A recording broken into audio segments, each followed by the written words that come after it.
11ನೇ ರಾಶಿ ಕುಂಭರಾಶಿ. ಕುಂಭರಾಶಿ ಅದು ಶನಿಯ ತ್ರಿಕೋಣ ಕ್ಷೇತ್ರ, ರಾಜಪೀಠ. ಅದು ತುಂಬ ಒಳ್ಳೆ ರಾಶಿ. ಅದು ಆ ಕುಂಭರಾಶಿಗೆ ಈಗ ಪಂಚಮದಲ್ಲಿ ಗುರು ಇರುವಂಥದ್ದು. ಯಾರೋ ತುಂಬ ಪ್ರಯತ್ನ ಮಾಡ್ತಾ ಇದ್ದರೆ, ಮಕ್ಕಳ ಅಪೇಕ್ಷೆ ಮಾಡ್ತಾ ಇದ್ದರೆ ಈಗಾಗಲೇ ಆಗಿರ್ತದೆ, ಆದರೆ ಅದನ್ನು ಉಳಿಸಿಕೊಳ್ಳುವಂಥ ಜಾಗ್ರತೆ ಬೇಕು.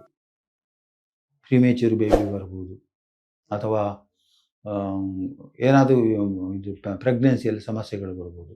ಇದಕ್ಕೆಲ್ಲ ಆಹಾರ ನಿಯಮಗಳೆಲ್ಲ ಬೇಕು. ಇನ್ನು ತಜ್ಞ ವೈದ್ಯರುಗಳ ಸಂಪರ್ಕಗಳಲ್ಲಿ ನಿರಂತರವಾಗಿರಬೇಕು. ಇದನ್ನೆಲ್ಲ ಮಾಡಿಕೊಂಡಿರಬೇಕು.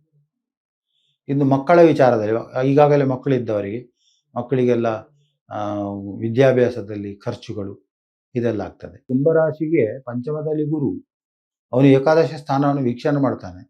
ಆಗ ಇವರಿಗೂ ಅಷ್ಟೇ ಒಳ್ಳೆ ಸಮಾಜದಲ್ಲಿ ಪ್ರಶಸ್ತಿ, ಸನ್ಮಾನಗಳು, ಉನ್ನತ ಸ್ಥಾನಮಾನಗಳು ಇದೆಲ್ಲ ಸಿಕ್ಕುವಂಥದ್ದು. ಮುಂದಕ್ಕೆ ಅವನು ಷಷ್ಠಕ್ಕೆ ಬರ್ತಾನೆ. ಜೂನ್ ನಂತರ ಷಷ್ಠಕ್ಕೆ ಬರ್ತಾನೆ. ಷಷ್ಠಕ್ಕೆ ಬಂದಾಗ ನೆಗೆಟಿವಿಟಿ ಜಾಸ್ತಿ, ತೊಂದರೆಗಳು ಜಾಸ್ತಿ.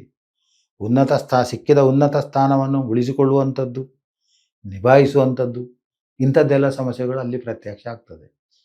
ಅಲ್ಲಿಯೂ ಕೂಡ ತಾಳ್ಮೆ ಸಂಯಮದಿಂದ ವರ್ತನೆ ಮಾಡಿದರೆ ಇದನ್ನೆಲ್ಲ ಸರಿ ಮಾಡಿಕೊಂಡು ಹೋಗ್ಲಿಕ್ಕೆ ಆಗ್ತದೆ. ಇನ್ನು ಕುಂಭರಾಶಿಗೆ ಕರ್ಕದಲ್ಲಿದ್ದಂತಹ ಗುರು ಅವನು ವೀಕ್ಷಣೆ ಮಾಡುವಂಥದ್ದು ಕರ್ಮಸ್ಥಾನವನ್ನು.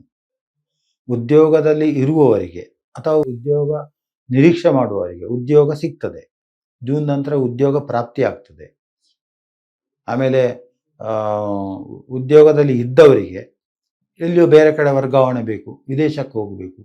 ಜಲರಾಶಿಯಲ್ಲಿರುವುದು ಅವನ ಕರ್ಮಕ್ಷೇತ್ರ. ಅವನು ವಿದೇಶಕ್ಕೆ ಹೋಗುವಂಥ ವಿದೇಶ ಪ್ರಯಾಣ ಯೋಗಗಳು ಇದೆಲ್ಲ ಪ್ರಾಪ್ತಿ ಆಗ್ತದೆ. ಇನ್ನು ಅವನು ನೋಡುವಂಥದ್ದು ದ್ವಿತೀಯ ಸ್ಥಾನವನ್ನು ನೋಡುವಂಥದ್ದು. ಕುಂಭದ ದ್ವಿತೀಯ ಸ್ಥಾನ ಕರ್ಕದಲ್ಲಿ ಇದ್ದುಕೊಂಡು 9ನೇ ಮನೆಯನ್ನು ನೋಡ್ತಾನೆ. ಅಲ್ಲಿ ಏನು ಫಲ ಕೊಡ್ತಾನೆ ಅಂತ ಹೇಳಿದ್ರೆ ಸಾಕಷ್ಟು ಹಣ, ಧನ ಸಂಗ್ರಹ ಆಗುವಂಥದ್ದು, ಹಣಕ್ಕೆ ಕೊರತೆ ಇಲ್ಲದೆ ಆಗುವಂಥದ್ದು, ಇಂಥದ್ದನ್ನೆಲ್ಲ ಕೊಡ್ತಾನೆ. ಆಮೇಲೆ ಕೌಟುಂಬಿಕ ಸಮಸ್ಯೆಗಳಿದ್ದಾಗ ಅದಕ್ಕೆ ನಿವಾರಣೆಗೆ ಪ್ರೇರಣೆ ಕೊಡ್ತಾನೆ. ಇಂಥ ಸತ್ಫಲಗಳನ್ನು 2026 ಡಿಸೆಂಬರ್ವರೆಗೆ ಅವನು ಕೊಡಲಿಕ್ಕಿದ್ದಾನೆ. ಲೇಟೆಸ್ಟ್ ಹಾಗೂ ಇಂಟ್ರೆಸ್ಟಿಂಗ್ ಸುದ್ದಿಗಳಿಗಾಗಿ ಬಾಸ್ ಟಿವಿ ಕನ್ನಡ ಚಾನೆಲ್ನ ಸಬ್ಸ್ಕ್ರೈಬ್ ಮಾಡಿ. ಹಾಗೆಯೇ ಬೆಲ್ ಐಕಾನ್ ಪ್ರೆಸ್ ಮಾಡಿ. ಇದರ ಜೊತೆಗೆ ಫೇಸ್ಬುಕ್, ಇನ್ಸ್ಟಾಗ್ರಾಮ್, ಎಕ್ಸ್ನಲ್ಲೂ ಮಿಸ್ ಮಾಡದೆ ಫಾಲೋ ಮಾಡಿ.